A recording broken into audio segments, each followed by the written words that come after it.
Hello, everybody.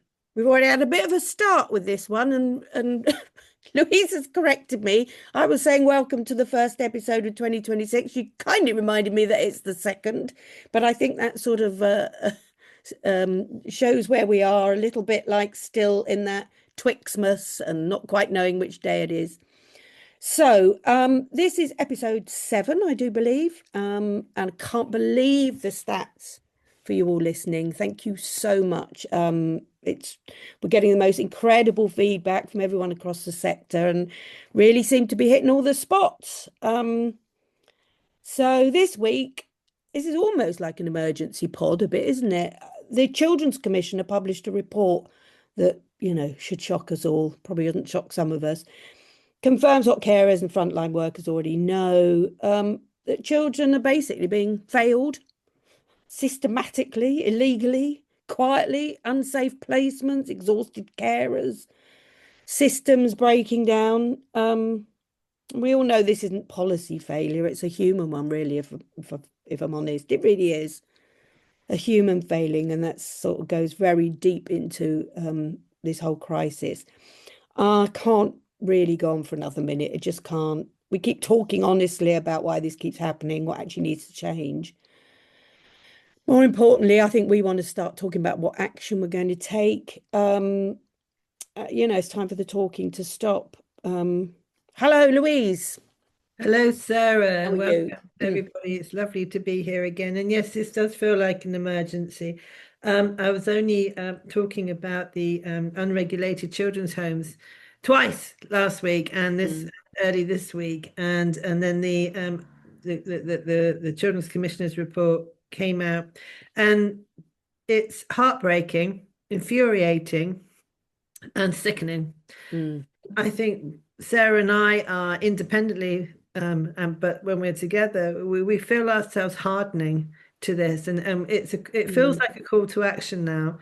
And I don't think we can, as people, as humans, tolerate any more of the abuse that is systematically being sent to our children. Now, what struck me, and Sarah, I know you're going to get your teeth stuck in this, but the headline, and I think it's really important, and I want us all to sit with this for a moment. If you Yeah. haven't seen the report, you can get it online. Mm. If you have, but we need to hear this.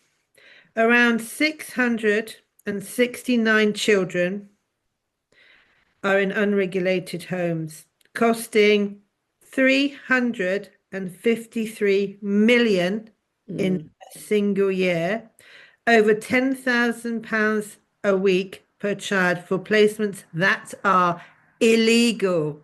And I say that again, illegal. They are in caravans, tents, Airbnbs, barges, appalling accommodation everywhere. And can I also say, and I think I'm no longer can tolerate this, what's happening in commissioning in our local authorities to even allow this? What's going on there? I think it's about time we need to clean this up. Yeah, we'll dig into that a bit here. Yeah, so back to you, Sarah, but please everyone sit with that. Not only Yeah. it's nearly 700 young people in totally inappropriate illegal accommodation Mm. funded by us, the taxpayer. Yeah.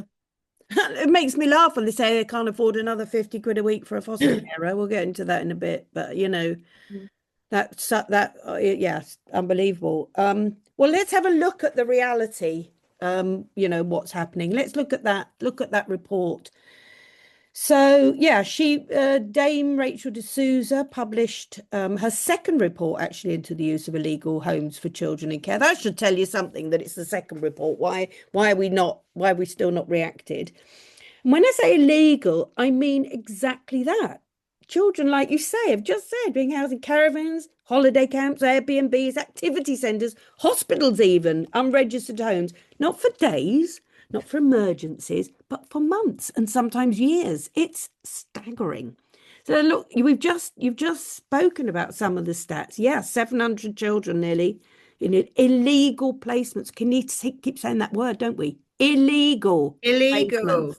against the law. Year on year, this is happening, despite warnings, reports, outrage, promises. Nothing's changed much. So Nearly 60% of the children have EHCP plans, and more than a third are supported by CAMS. That's if you can get on the waiting list, even let alone get a thing. So there'd be that CAMS number would be much higher than that. Many are subject to deprivation of liberty orders, doles, meaning the court has formally recognised how complex and high risk they are, and they still end up in these illegal places. Some of these children, Louise, are preschool age. Most are teenagers, yeah. But this isn't about runaway teens only. This isn't about blaming teenagers. It's like these children are primary school age, some of these. So the cost, as you've just pointed out, £10,000 per week, £500,000 per year per child. There were 36 children by last September, costing, wait for it, over £1 million each a year. How? How does that In happen? these illegal Oh, homes. trainers, what's going And on? as you say, 350 million on illegal children's homes. That's 350 million pounds to break the law, to place children unsafely, and to fail them over and over and over again.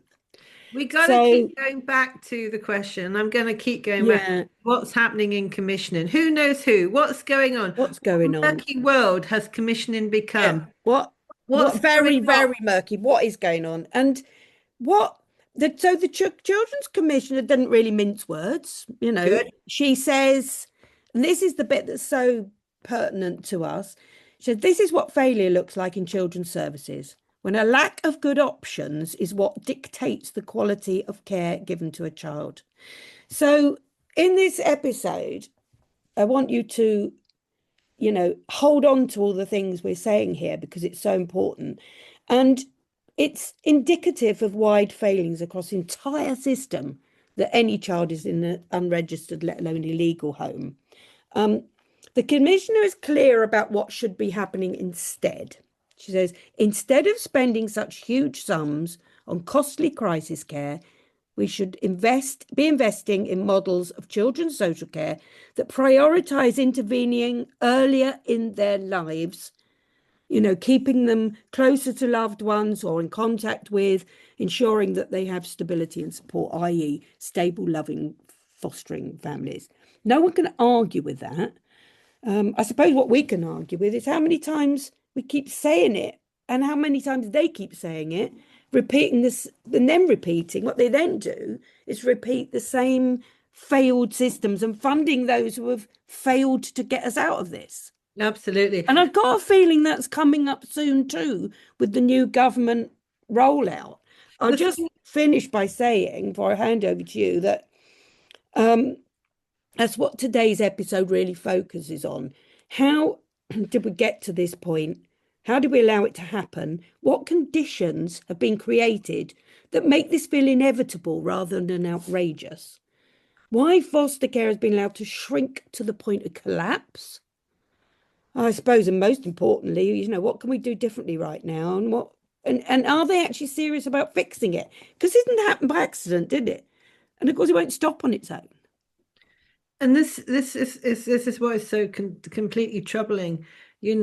What's really going on here, Sarah? I What know. is really going on here? If you look back, go back to episode 2 when Joe talks about the network. Mm. That network of people, if you're listening, we know who you are. If that network of people have managed this failure, they have managed this failure. This feels like it is designed to fail. Why are we allowing so many vulnerable children and young people to be exposed to more vulnerability and Can we more use the word abuse, exploited? exploited? You know, What's really and going on people here? exploited, We need to ask every foster carer, everybody who gives a damn about children and young people really needs to start Mm. speaking up and asking questions. Because we're talking about fostering. Let's be really honest here. If we could prevent in the first place what's going on, if we could talk about the main uh, child protection activity event in the world. It is housing. We need to supply our young people, families with housing.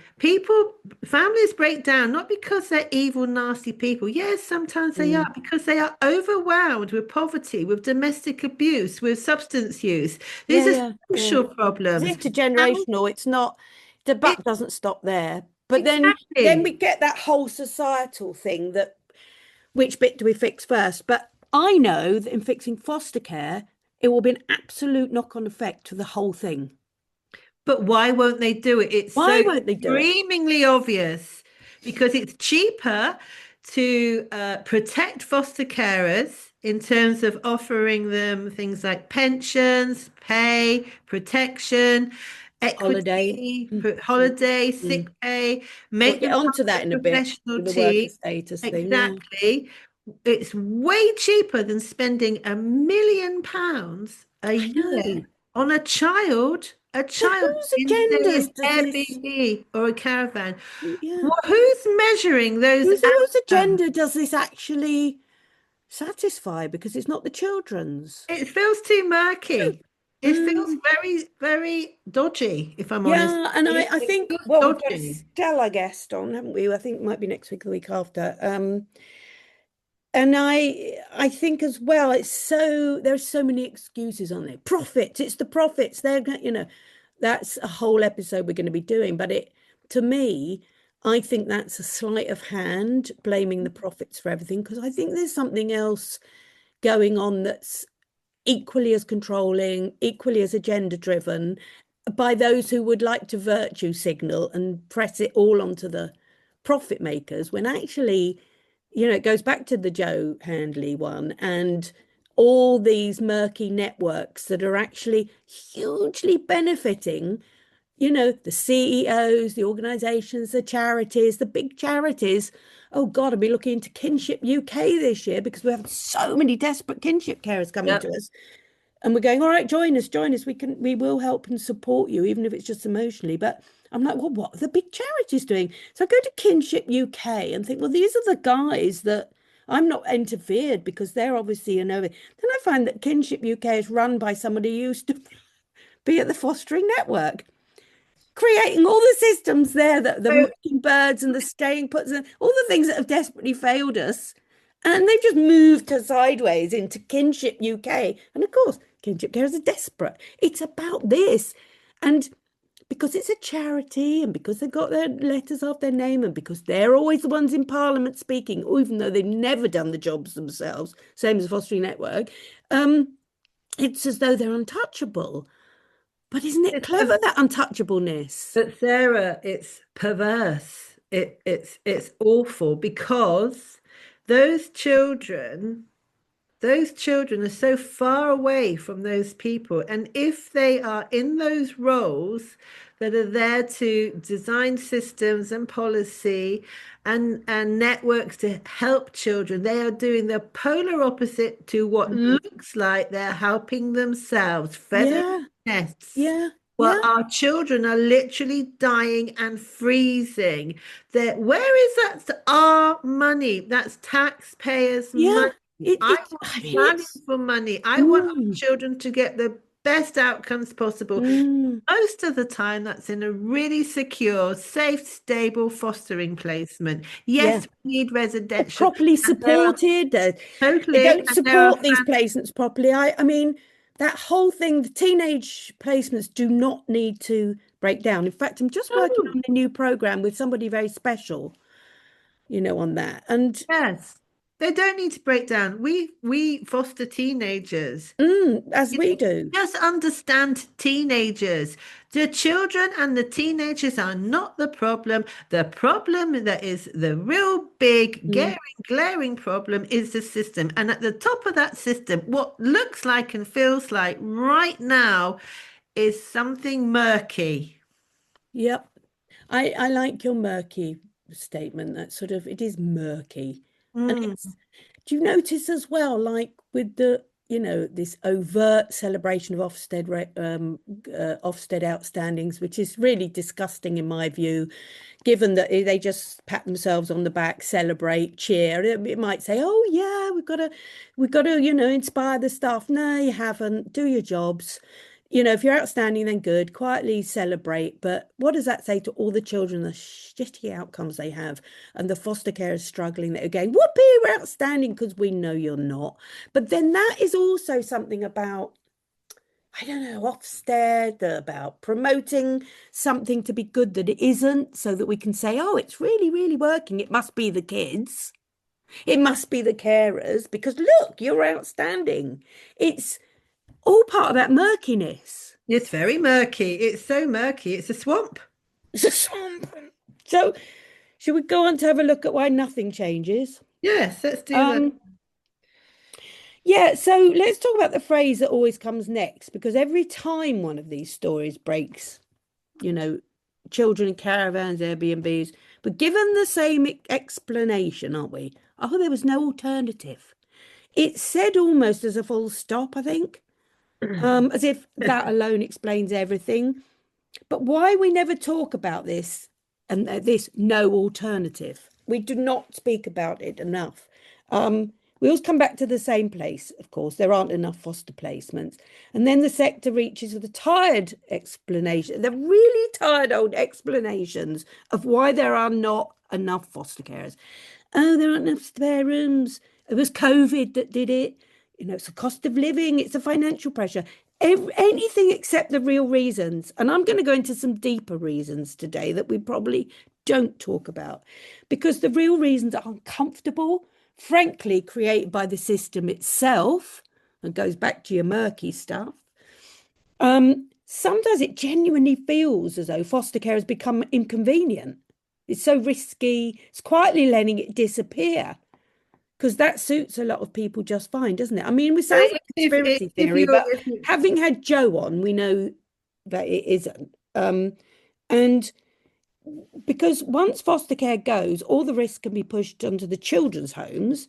Before we know it, we're back 3 decades. Institutional care, abuse scandals, same cycle repeating itself.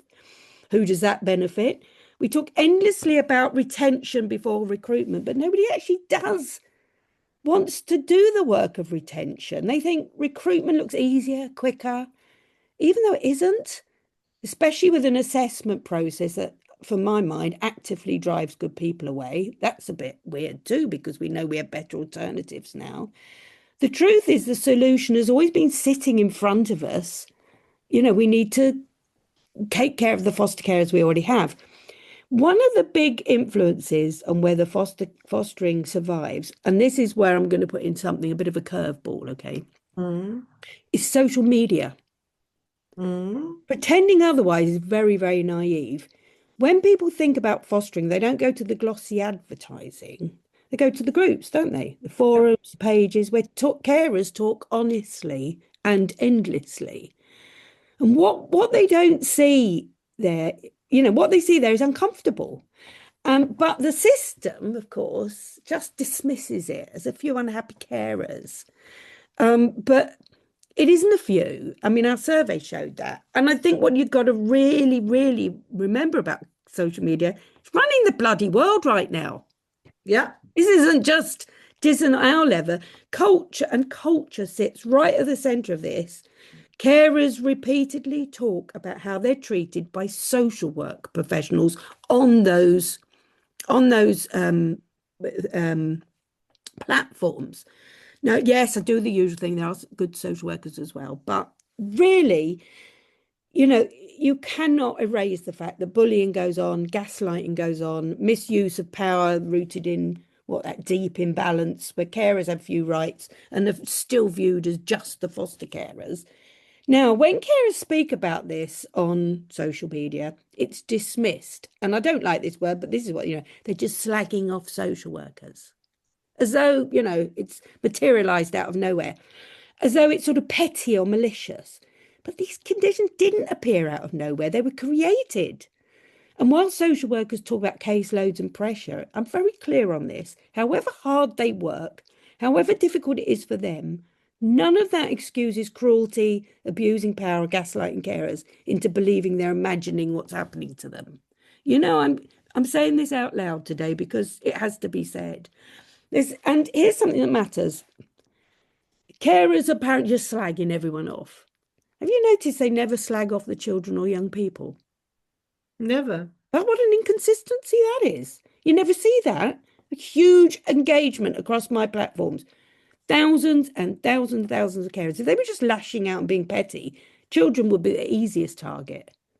But they aren't, are they? Because carers protect children even when they're being harmed themselves. And Absolutely. I think just to finish off my bit, I'd say that, we've also got birth children treated as persona non grata. Add to that the lack of breaks. Add to that no meaningful mental health for support for carers, despite carrying the highest risk factors of the role. They're more likely to be investigated or an allegation slapped against them if they even raise it. So they go away quietly carrying secondary traumatic stress and compassion fatigue and eventually walk away. And of course, when all this happens, carers, where do they turn? Social media, because nowhere else will anybody listen. And they find their tribe, they find solace in the fact that others have having the same experience. We could talk about the harmful marketing, the harmful assessment process, which is destroying foster care, the lack of training and meaningful education, not supporting properly supporting carers with teenagers and complex needs. But this whole disposable one in, one out culture doesn't work anymore. And social media does play a massive part in this and nobody is actually understanding that. All they keep doing is just ignoring carers that have got issues, letting them all gather in places where those who are thinking of fostering will go. And and then dismissing them as a few unhappy carers. They're all just, slagging off social workers.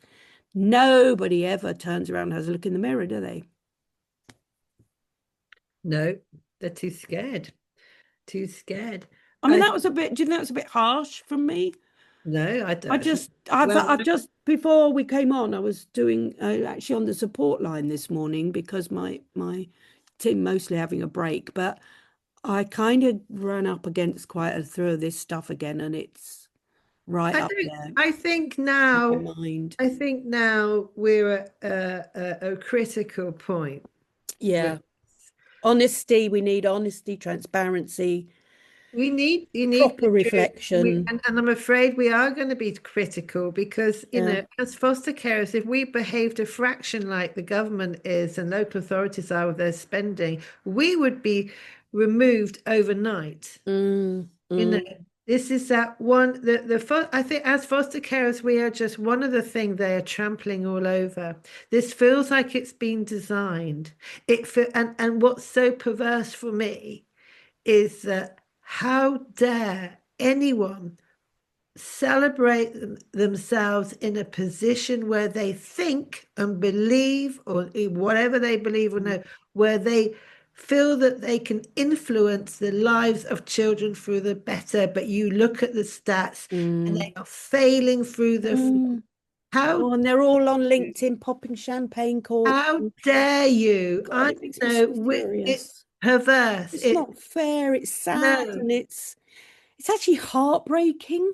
As I opened it up, as I'm heartbroken. I looked, I Yeah, mean, I'd be, it's thank God heartbreaking. for the children's commissioner's blunt and open report. But the children's commissioner doesn't have power. She has influence. She Oh, doesn't but they have. just all they ever do is say things. Nothing ever gets done. It's like the children's commissioner has been saying that, whoever it is, for ever since I've been campaigning, ever since we've been campaigning, the same things. I mean, it's getting worse because it's all getting worse, but they just, what they do, you know what they do?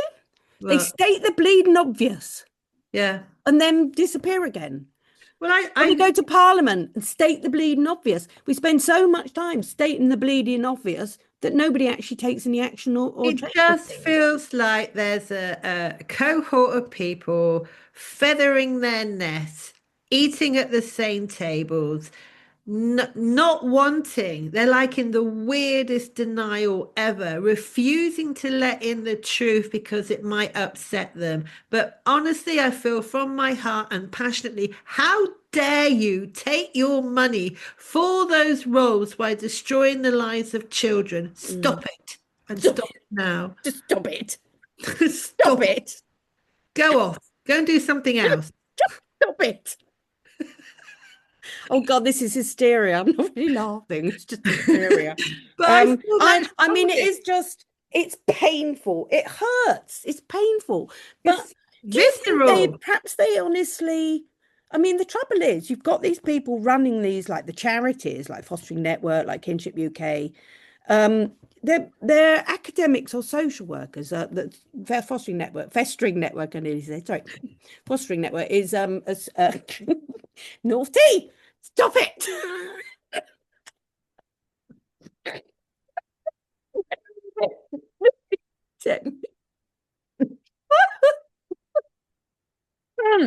So, my professional head's back on, please, madam. Is your face making me laugh? A Um, lot of but people they're say that.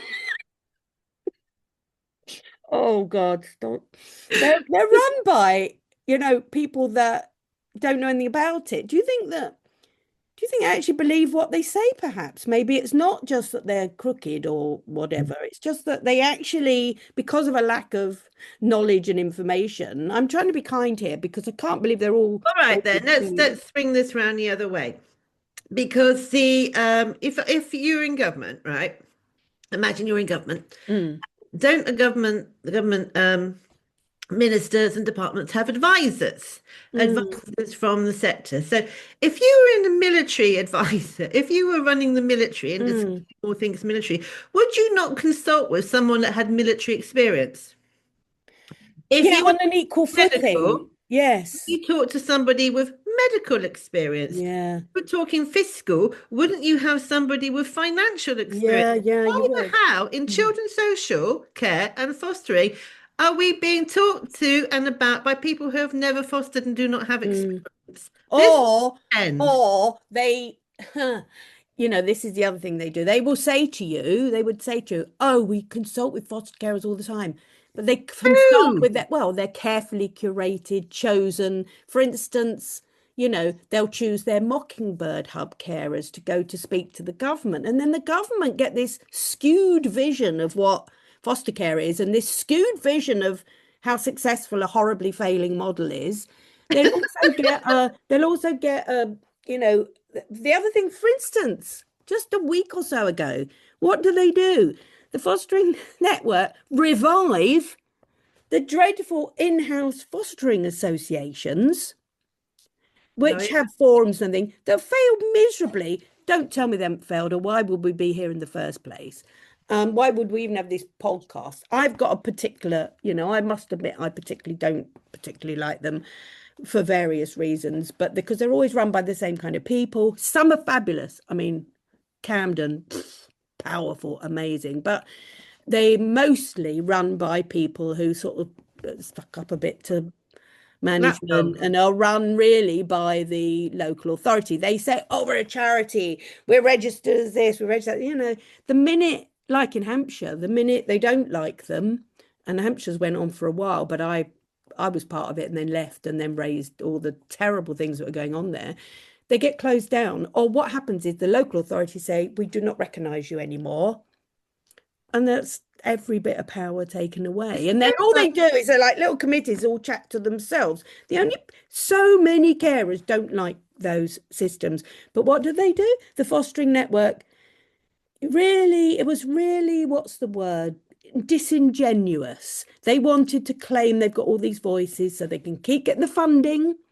And they Mm. go to the government, they say, we're going to revive, the Fostering Associations Forum, all the chairs of the Fostering Associations, a bit like their lanyards, I don't know, anyway, I'm being a bit mean, but Josh McAllister then meets with these heads of the Fostering Association. It's only a tiny percentage, but it's as though they've got kudos and power again. They're not representing 8,000 foster carers. No way are they. You've probably had one in Somerset. How many people actually engaged with the fostering association other Uh, than themselves? Mostly social workers, I think. Yeah, but it isn't. So that is not representative at No. all of us. I don't claim to represent a load of foster carers, but I claim to represent what I hear. Mm. And Who it's tells me interesting. what and what feedback I get, and our research through our independent survey. That's what I represent. I don't go, I represent all foster carers. I don't, but that's what I represent. Mm. That's but, so it's to be fair to the government, we have Mm. FosterWiki executive I meetings think with I them, but think the we're getting government. there a bit. But they're desperate, aren't they? They need to Well, be. They need to be. I think we're at a critical point because Mm, if the government have genuinely, I mean, getting this right is an economic win. It's, I mean, yes. look at the money they Yeah. are Yeah. throwing away to this Mm. murky world of commissioning and that network or another network. Break through that, An create emotional win for the children. shine a light on it. So Yeah.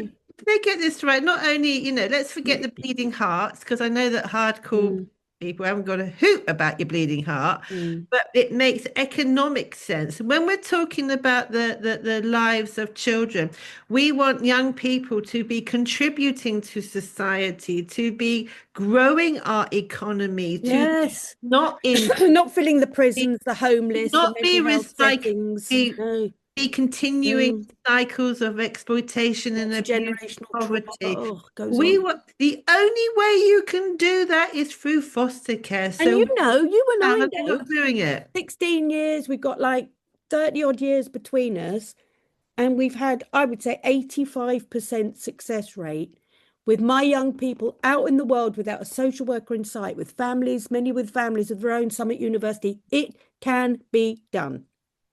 Well, you also what you forget about fostering. I mean, there's a live situation going on for us. A young girl that we fostered over 10 years ago came back into my life. Destiny, I think you all saw her. She flashed up for a bit. Mm.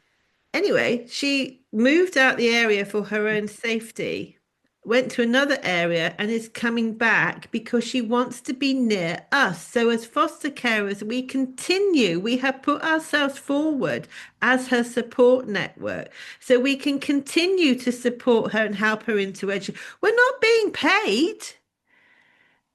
There's no money involved. Doing this we're doing this because we can't allow ourselves to know what we know and not support That someone. money's going to the big charities. It's going Yeah, to the we're likes of doing it for Become and free all of that to what is because it? they're Go and failing find her. family rights. Go and find the people they lost on the journey. Just don't let No, them lose them in the first place. Where's the money going for that investment? Where's the money going, the investment to you? You nothing know, will come but to us. It but will cost apparently you're us just more. supposed to do it out of the goodness of your heart because they're family after all. I mean, how much is that ideology lent on? How much is it lent on? It's emotional, isn't it? Mm, It's a complete exploitation of kindness, and sadly, mm, kindness has become a commodity for them to trample all over. But I would say to every foster carer, every person that knows the right thing to do, has a moral compass, mm, protect your kindness, stand up for your kindness, mm. and stand up for these Stand children. up for your worth as well. Yes, know your worth. Mm. The worth Know is your that worth. can come back into our lives because they now know the value they had of that relationship in our homes where we all looked after them. And they come back because she needs a network of support because there's nothing. She has been Mm, failed. And it mm, was mm, very bold of her to approach me instantly. I was like, oh, hello, how are you? mm. But children matter. And that's why this sector needs to get rid of. When someone asked me the other day, what kind of foster carer should be we recruiting? And I said, I can only tell you what you can't recruit. And what you can't recruit are people who need validation, Yeah, praise, and reward yeah. be motivated because you Or think forget it's just literally it. hooked into it's a spare room and a bit of pin money. We don't need you. We Nope. don't need people who virtue signal, rescuers, people who think it's their calling, martyrs, saints, saviors, any of those people. You will not last 5 minutes. No, nobody in You it would for the turn money either. People see those figures and think, and what they are would we going turn to the do? system Mm, about the failings of the child. But the people I know who make the best foster carers always say the children are the easy bit. yes. Yeah, don't they just? I mean, Children are the easy bit. It's I all know. I mean, we do go on about people standing up for themselves, but of course that's impossible with the current. We cannot underplay the huge influence the allegations system plays over our whole sector. And because we have very few rights. So the allegation system is like the Wild West of policy. It is wielded out in shootouts, in feels like the Trump in wild administration, bars, in doesn't it, you sometimes, name this it. whole It's sector? used like it's some sort of it's weaponized. And it silences care as it gives. There will be people listening on here like, oh gosh, what a they are, they're really exaggerating and things. Any foster carer listening will know that's not an exaggeration. And any foster carer is quite new saying, oh, but I've got fantastic reports and they really love me and I'm on the back of the buses. I'll just say to you all, it's all right till it isn't. But why, when policy isn't enough, I'd like to just delve into something that went absolutely viral across my Facebook and LinkedIn this week, which alludes to all of this. um, I was absolutely shocked. It's gone, I think it's 250,000 views so far. I mean, that's more than there are foster carers on Facebook. It's gone really viral. LinkedIn, it's up to 20, 30,000 on there as well. So it's made a really big impact. So this was that we've got the worker status final Supreme Court coming this year, maybe beginning of next year, but it won't be long now before we have that final decision. I know the union are very confident that it's going to go in the favour of social workers. I don't underestimate the power of the government in this, who desperately don't seem to want it. They seem to want to say they value carers, but at the same time seem to think that we don't deserve any rights. And you've got to remember this is a correction of a misclassification that isn't a new classification for us. So I put up a post about the foster carers in France, and now they're treated differently to the foster carers in England. In France, they're state workers, they're employees, they get a monthly salary and they get extra money for each child that comes in as an allowance. They have got pensions, they've got rights, they've got everything. And I compared it with the UK version, and it really, really went viral. And there was such a mixture of responses. So there's so much debate about worker status right now, and you can see why. In France, they have much clearer recognition as workers, and here in the UK, we've got the Supreme Court approaching. That recent post was, showed that recognition matters. Carers crave it, and rightly so. But I give my own personal, honest view. That worker status on its own is not the answer. Neither is employment, because actually, the ironic thing is, I'm not so sure that the carers in France are any happier. So I think because the real problem is the culture, and it's still the culture in France, although they're much better protected. After 10 years, they get a pension. They've got all the workers' rights as far as the employment rights are concerned. So I don't have information on how the allegation system fares, but I would imagine they're much better protected. So I don't think it'll give it is the answer on its own. It may give carers a stronger sense of status, which I don't underplay. I think that's really important. But I doubt it will change the culture or suddenly make foster carers more respected. Because in reality, carers are already workers, they're just misclassified. And changing that label, I'm not sure it will automatically fix the power imbalance or the fear or the way carers are treated day to day. I mean, we're involved in the round table, the Department of Education, work that's really important, particularly on allegations, and it matters, but it's also so limited because the government can tweak policy and it can adjust national minimum standards, but what can it do to legislate against culture. It can't really.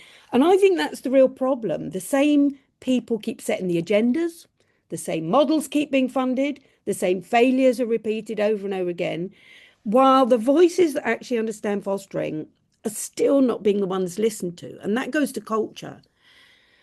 So, well, I'm over to you. What do you think about the worker status? I'm thankful that the union are doing this because it's a statement that we need out there, isn't it? But I'm saying to people, don't pin your hopes on it. First of all, the government might find a way to scupper it.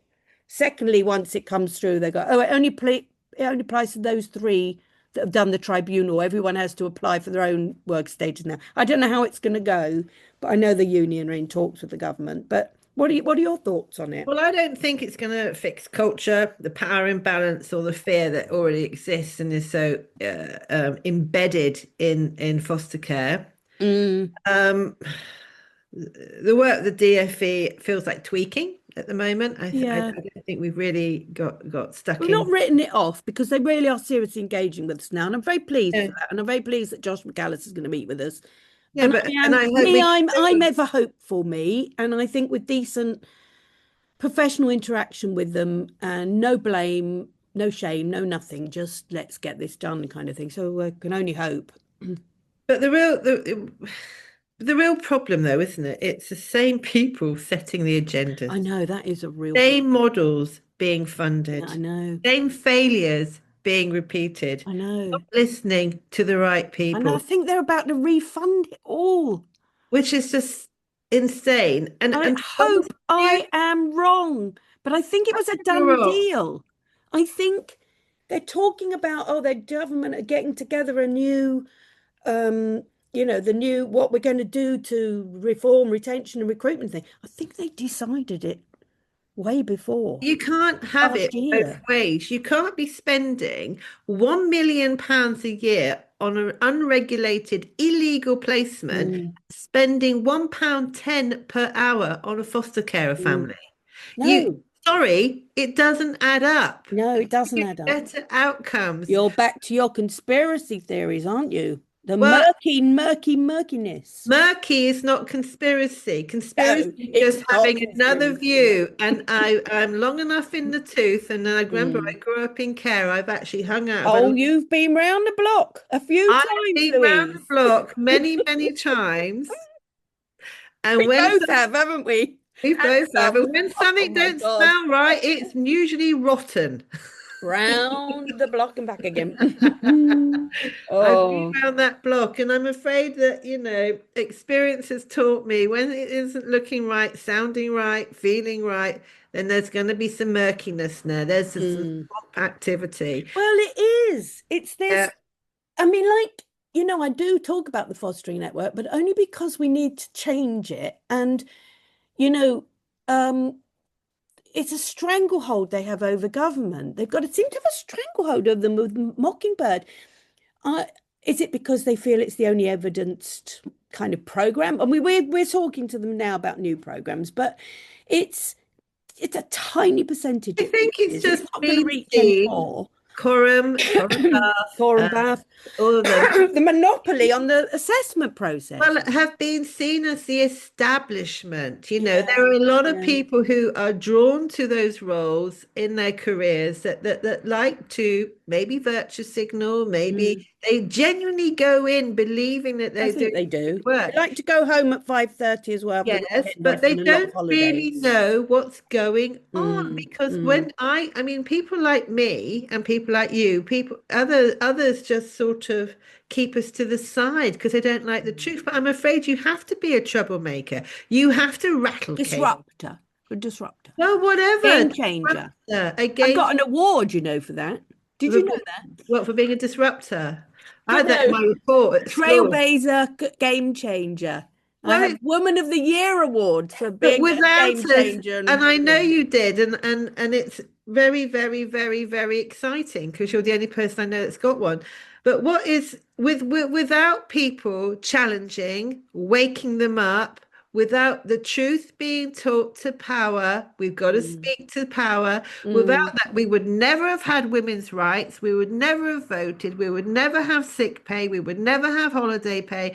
We would never have anything no, you're or right. be slaves. Mm, And now foster carers need to feel better about who they are, that we've mm, got your back and trust in us as well, because we will keep going and we will keep going until mm. the Until cruel, we run the departments. yeah, Foster carers should be running their own fostering we departments. should. Why would you not have us? Why would you not have the I mean, I still, when I'm having dinner with my husband, which is most nights really, we're pretty normal, and we just say, what other industry is trained by people who have never done the job? Yeah. It's like, And when we, and actually, when I'm thinking of going out and training a few plumbers this week. Well, I've got my eye on some bakers because I've actually, Or eaten bread. electrician. That's a safe one, isn't it? To go Well, out. I've I used a mean, we've plug. got to talk about risk and safety. You're going out as an electrician, training someone to be an electrician who don't know anything about it. That's not going to end well. No. So why do they think that they Ne- can Why do tell us? they think it doesn't end well? Yeah. And you know the funny thing. So we got people who've never done it training us, right? So you have minimal training, 3 days or whatever. And when you make a whoopsie, or in what you have done is perceived as a whoopsie by Mm. said people, Mm. you're then punished with training. I had that exactly on the helpline this morning. Somebody only Really? just found us actually through the podcast and everything. No idea that a national minimum standard even existed. I don't think most The people lack of training, and it was a local authority, and no, not a shocking one. No idea that a national minimum standard existed or that there were statutory regulations underpinning our role.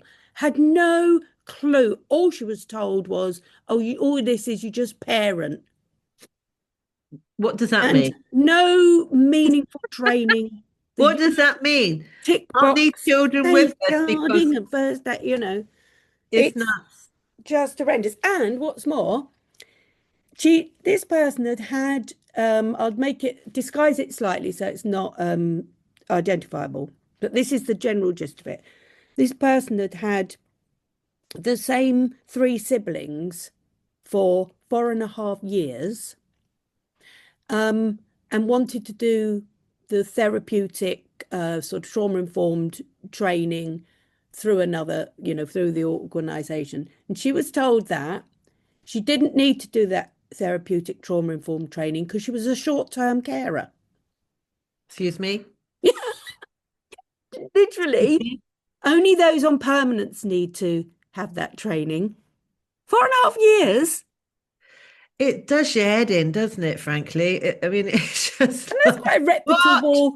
reputable uh LA. I'm going to look them up now. Amuse yourself while I look them up and see. I will amuse myself. Mm. I'll talk about because I know that you said to me you were going to ask me about me being a care leaver. Yes, yeah, Yeah. no, it hasn't But I changed. just want to correct that it wasn't 50 years ago. I don't know how wrinkly I look right now, but it was 40 odd years ago. I'll put the odd in. Um, Oh, I potato, tomato. No, that's not right, is it? Tomato, tomato. No, that's a tomato. It's still a tomato. Potato, We're talking about age here. We're talking a good 12 years. That's not a tomato. potato. But I'm a potato you're a tomato. after Christmas. Are you a scone or a I'm a scone? roast potato. Oh dear. I think you're getting hysterical here. I It's tell all you so shocking. You just kind of, this is so often what foster carers do, isn't it? what, laugh When their you go head. and have coffee with a foster carer, 1 minute you're crying into your coffee, and the next minute you're just in hysterics. Yeah. Or you're It's like it's me a if you it's a have off it's a coffee. role of extremes, Louise. Extremes. Well, that's why, for £1.10 an hour, which is what we all roughly get, it's, come on, guys. If I don't know why they want to keep us so poor. I don't understand. Oh, there you go. What have you got there? I can't read that. Oh, hang on a minute. Oh, they got outstanding. It's murky, isn't it? Sarah just showed up the phone, the very organization that she was just previously talking about, We who wouldn't give them any training for won't give me any therapeutic care. training, or for much support. Had just Yeah, got outstanding in Ofsted. I yeah, mean, yeah. what the devil is going on here? Are they not talking to, I mean, I don't know. really, I it mean, well, just you know feels my how upset weird. I was about Rotherham.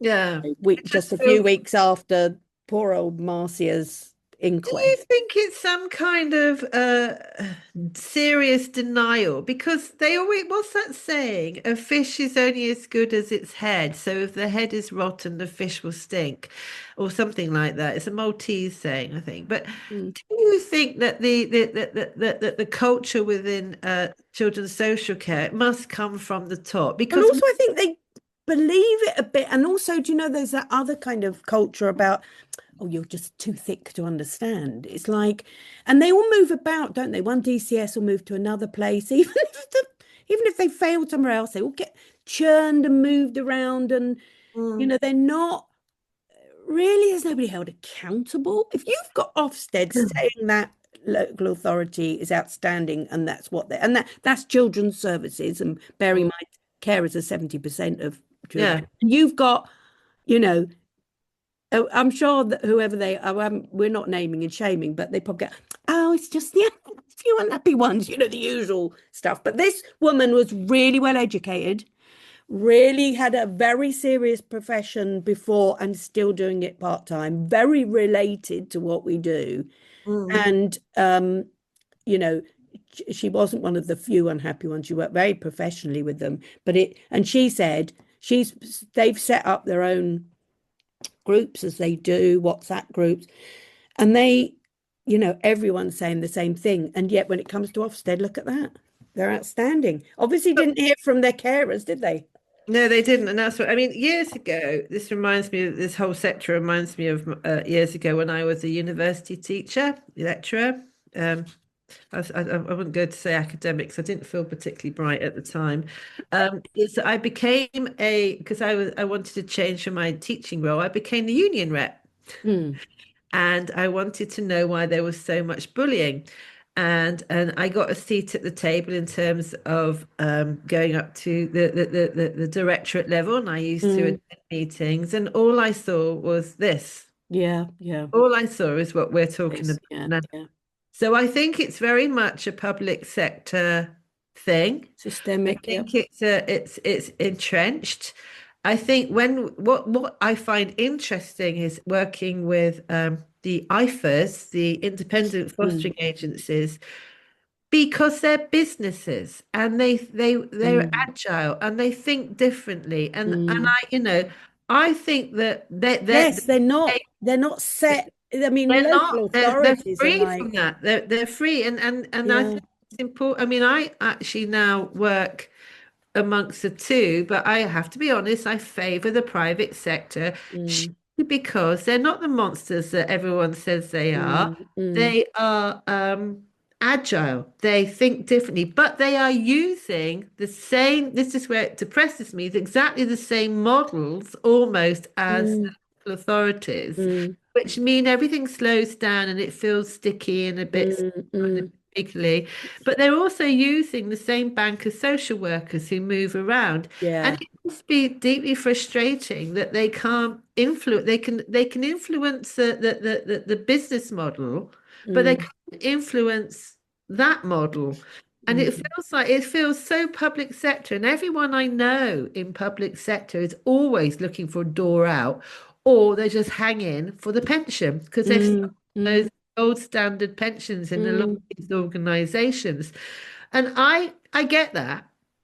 But mm, as a child from care myself and looking after and constantly working with children for mm, care, I have to say my view now is I don't care about your pension or about that. mm. I want the highest standards we can Yeah. achieve for our young people. Mm. And you can keep your No pension more if you are excuses. delivering that. Mm. You deliver that because it's not acceptable, is it? None of I this is don't think there are any being. excuses when there are really viable solutions and stuff out there. Then that's when you really have to start wondering what is going on. And I think, True. I mean, you know, I suppose let's move on to what actually works, action, not rhetoric, because I think many people listening to the podcast today will relate hugely to what we're saying. And I'm it's really great to hear that from foster carers. I would say, of course, and we'd always say it, we always say it. I think there's a lot of that them and us is created by the higher ups on the with us on the front line, social workers, foster carers. I think that comes from a different place, and they're not interested. The senior leadership, I know this from another model we tried to create. The senior leadership really aren't interested, and the middle management aren't interested in having any feedback in that on that relationship on the front line. There are some superb social workers out there, Yeah. always, and I think that there is a bit of divide and conquer, and they keep everyone at each other's throats. You don't, it's sleight of hand, isn't it? You don't see the rest of it. So there is work to be done, and it's serious work. I think it sits around allegations, recruitment, retention, the broken assessment process, and qualifications that actually mean something rather than ticking boxes. They aren't add-ons. None of these are add-ons. These are all foundational, and right now they're all failing. I think the biggest difference will come from properly supporting carers independently. Okay, I'm selling my wares a bit, but I think that's what will make the biggest change ever. Not through in-house foster care associations. No, those structures have failed again and again and again, but through peer-led organisations and support that actually means something to carers, and it's built in from lived experience and not theory, and it is not a cup of tea and bingo. We have to elevate foster carers in Well, craft. status, trust, and in standards. We've got to elevate the standards of our own sector. You can tweak frameworks endlessly, but until the culture changes, nothing will stick. Until carers are trusted rather than feared, and they do fear carers for some reason, the system will keep collapsing if we don't start, kind of looking at that. The children can't wait. So, yeah, we are working with government, but we're also working with parts of the sector who are ready, got the appetite for that now. So we are kind of two-pronged attacks. We're working with the government, but those, as you know, we've got a couple of great contracts with people lately to support their carers, and it's being a resounding success already. But it takes really leaders with vision to work in that way. So, yeah, well, people who know that the current model isn't working, those are the people that, we need. They know that we're drowning under the weight of this crisis.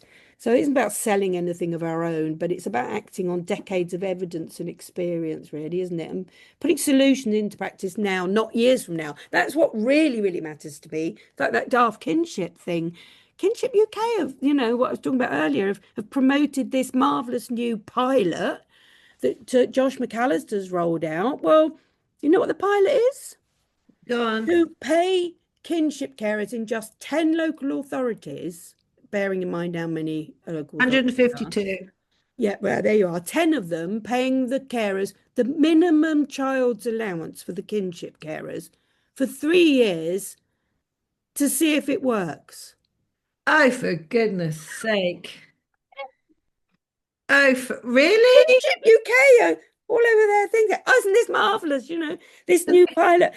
Well, What? first of all, a lot of kinship carers are paid that already around the country, and it's still not enough. Secondly, surely that's a no-brainer. But they've got to wait 4 years by the time they've evaluated it to see if that might be a goer. Oh, please. And yet, behind the scene, in front of the scenes, the government and the care review just bang on continually about keeping children with their families. What? What? Goes back to the murkiness, does it? It's very murky, isn't it? It's very murky. Murky. It's very murky. Well, I talk a lot to kinship carers who say Yeah. exactly what we say. It's privilege to, to do it. We love looking after our granddaughter, our niece, Mm. our whatever, but the system gets in the way. It's We're all right. bringing them into the fold now, by the way, Louise. Now we're saying that kinship carers are Thank foster goodness. carers, end of, To and we say we can bring everybody together and stop. kinship There's carers, another divide and conquer, isn't it? Oh, you're yeah. just the kinship carers over there. Do you know what? I didn't think it was possible. but they're treated even worse than foster carers. Yes, they are. And SGOs. Yeah. Just For guardians. hideous. It's absolutely hideous. And one day I would love to talk more to doctors, but I know that is a completely different Oh, yeah, off we the won't. table Yeah, at the moment. yeah, we But leave that on I your own for talk the to them moment. on the side, Sarah, a lot. I Yeah, talk, well, of course you were in care and adopted on and off, and yeah, and I wrote a you book have about got adoption. first-hand And actually was experience. so ahead of the game because Mm, talking about all this. But what will actually work, proper handling of allegations, until we get that right, we're all in trouble. Real investment in retention, not just recruitment. yeah, yeah, Just doing mm, window dressing is yeah. pointless. No, Qualifications that empower rather than police. yeah, Your which we've got qualifications are all ready on to the go. shelf, Kara's ready already to doing go. them, the National Your Foster version Carers of Form F qualifications. is on the shelf, ready Yeah, to they're go. on the It's shelf, been ready to go. tested. It would save a fortune. It would Mm, help retain the foster carers that go through Form F. That 71% that checked out who suffered got to through be that. from Yeah, because proper. The other one's proper marketing. You've set up a marketing company to I've get got my own marketing business to to help stop luring providing. people in on this stupidness, um, and getting the right people to come in. Yeah. Um, And more peer-led proper organizations support. with teeth, not No cup of tea tokenism, bingo. not the tokenism. Yeah. If you can't hear, if Practice you groups, if you are a respect. professional and you cannot hear anything that is not your view, please stop what you're doing and walk away. Yeah. It's only through listening, only through disruption, only through another point of view will you land on a really good solution. Mm. Stop it. Protect your egos, Stop it. Stop it. Trust carers. Because we keep children safe when you trust Yeah. us. We Yeah. can't keep children safe when you're I love that. constantly. So true. It's so No, true. But they don't trust us. no, you don't trust Not us. as When far as you they can throw us. Hey, no, stop it. stop it. We should name this podcast Stop It.